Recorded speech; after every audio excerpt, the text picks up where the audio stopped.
out doing a hedge. We were helping out. My brothers and I were out doing a hedge, and it came on to rain, so we came home to shelter, and while we were indoors, old Bartlett and Mr. Kennedy came round looking for players, and only my brother did it originally. That was the only one.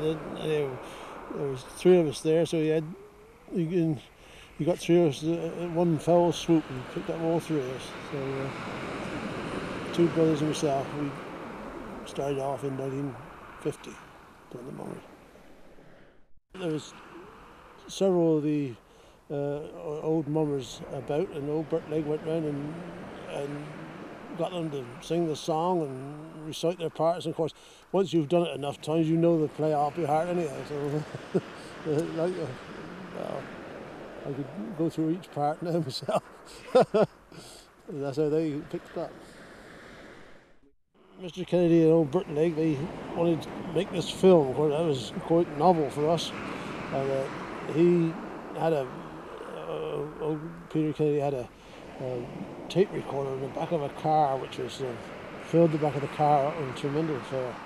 And they came round at about Easter time, I think it was, and when the light was all right, and we had to go down to the Orchestra Arms, in front of the Orchestra Arms, and do this play. And they came round that day. They came round and took some shots in Eype and one another, and then we all moved off down to the Orchestra Arms where they took this film.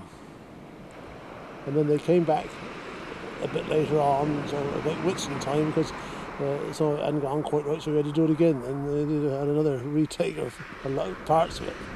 And then we had to go up to where the car was and recite our parts into the tape recorder. But they couldn't do the recording and the film at the same time, I suppose. That was the truth. Albert Burton, he was the first one on. He was a gardener. And Sid Hoskins, farmer and cheesemaker. He had a little small holding, and he went on cheesemaking. And Doug Evie, he was an engineer, mechanic, lorry driver fella. And then William Perrott, he was an engineer. He was a fitter and turner. And Steve, my brother, was next. He was St. Patrick. He's farming on the farm. And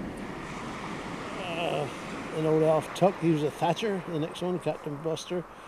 He was a thatcher in general farm work, building walls and hedging and ditching, hedging and all that sort of thing. And then there is my brother Jim. He was a carpenter. And himself, electrician. George Watts was a gardener. Jimmy Perrott, he was a bit of a half-hard mason fella. Well, he was a mason. He wouldn't be like to describe as half-hard. And he was the doctor. And let's see, who else would have been? And Dame Dorothy, he was a lorry driver. He used to drive a lorry. But all to do really with the land, or one step off the land really. It all happened really. It was a bit of a booze up.